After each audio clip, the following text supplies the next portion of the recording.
I'm just going to put a major content warning because we're going to be talking about children and fatalities and really hard things to hear. So just be aware as you're going through this. If you're pregnant, maybe don't watch this one.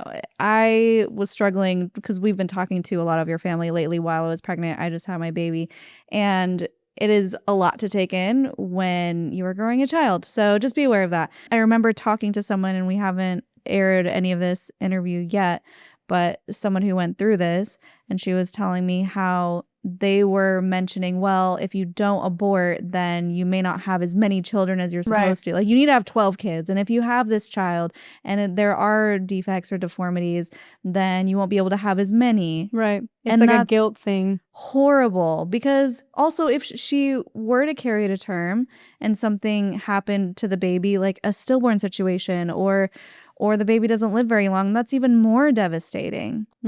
It's all of the evolution of this incest is just a tragic story after tragic story, but it's the women that are going through it. The men are like, oh, well, why? And a lot of them are blaming the women or making it the woman's responsibility. And like, if it, just imagine, like, this is a child being pregnant with a child usually. And then they're like, hey, so you're going to have to abort that. Okay, now this one needs to be aborted too. Oh, you got a good one now. But like each process is the same thing. Pregnancy is so hard. That first trimester is absolute hell. So I was basically pregnant for an entire year because we got pregnant 3 months after the miscarriage. And it was just like hell after hell after hell. And I'm glad I did it because I love my babies so much. But it's not something that it's just like, oh, just get pregnant again. It's so hard. And even the toll that a miscarriage takes on the body. I had to get a D&C, which I don't know if these women are even allowed to get. Do you know if they're able to get? So if they miscarry and it doesn't come out, if it's a silent miscarriage, are they allowed to go and have the surgery where they remove the fetal material? I've heard stories where it was case by case, but most of the men, the sad thing about the order, there's so many sad things, but a big part of it is that these women are the heartbeat of the order, yet they are silenced. They are not listened to even when they can speak.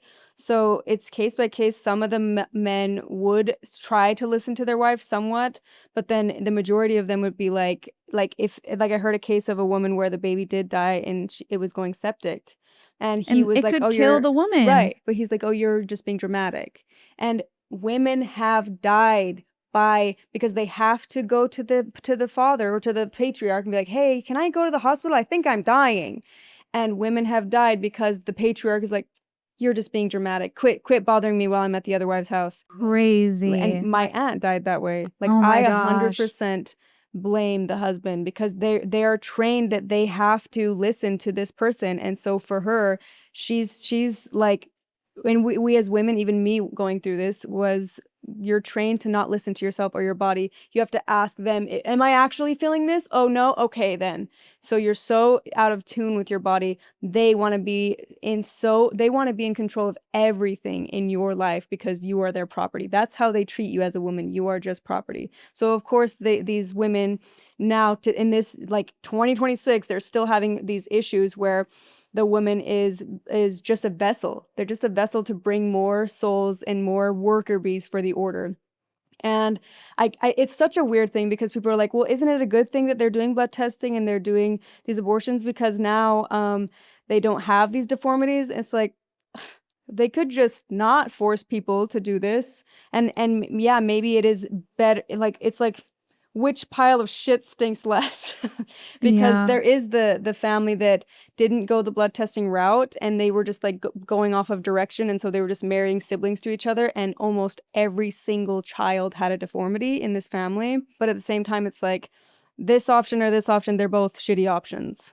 Well, it's crazy because you think they would realize it, that the incest is not working in their favor and that it's causing more harm, and the thing that drives me crazy the most, and that's the worst part, in my opinion, aside from putting these women through hell, is you're putting a child through hell who may have a disability that's life-threatening, or they have a learning disability, and then they're harmed even more because what we know about the order, obviously, is they beat their kids if they're not falling in line. Right. And even if they're slightly on the spectrum of autism, it doesn't matter to them. They're just like, you're faking it. They don't take Right. anything seriously, any sort of mental condition seriously, or any type of neurodiversity seriously.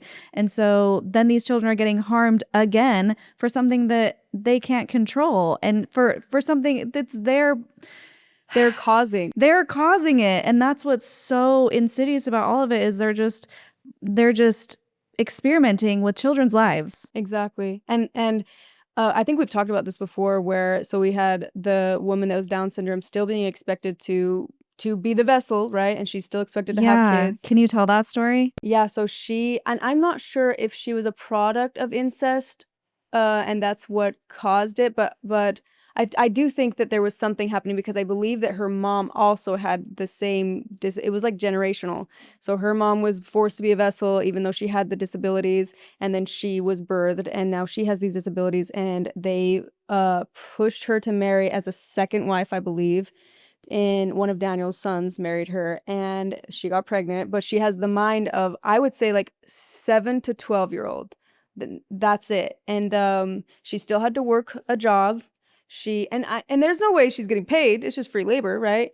And then actual free labor, like physical labor, is what they had her go through. And I heard so many stories of her not understanding what was going on. Just imagine being a 7 to 12-year-old, being pregnant and like growing something inside you. Like, you have no idea. Also, having sex, Yeah. not knowing what that is either.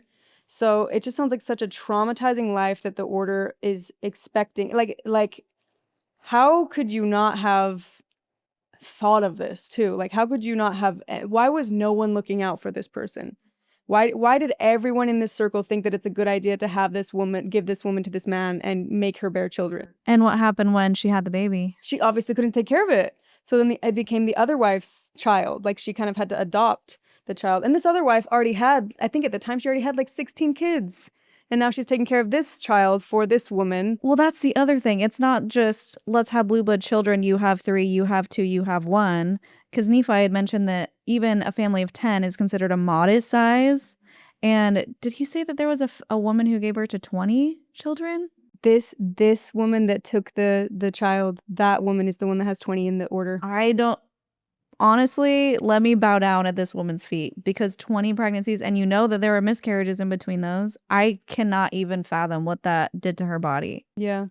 And her mind, Yeah. too. Like, I don't How do you think. stay sane? I'm barely staying sane with 2 children. Right. I'm over here like, I don't know how these women do it, truly. And so you have all of that, and they aren't getting taken care of mentally or physically, because they're not getting any prenatal care like we discussed. And Right. so they don't even know what's going on half the time. Yeah, and I did hear that there was a case where, I can't remember if it was postpartum was really bad, or there was an abortion or something happened to where there had to be some type of medical intervention, and there was a paperwork being filled out by this mother, who was going through all of this, and in the paperwork it said, like, are you struggling with depression? And the mom was like over her shoulder, hey, yeah, you don't need any